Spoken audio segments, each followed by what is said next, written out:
16 December উপলক্ষে রাজধানীর আগারগাঁওতে পুরান এয়ারপোর্টের সামনে আকাশেতে দেখেন রং-বেরঙের বিমানের টহল দেখা যাচ্ছে। সেখানে বিজয় দিবস উপলক্ষে তারা প্রস্তুতি নিচ্ছে।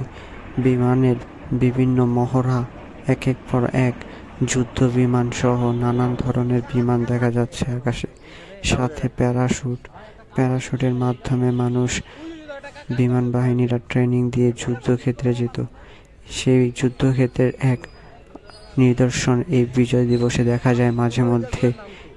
তার এক অন্যতম নিদর্শন হচ্ছে 16 ডিসেম্বর।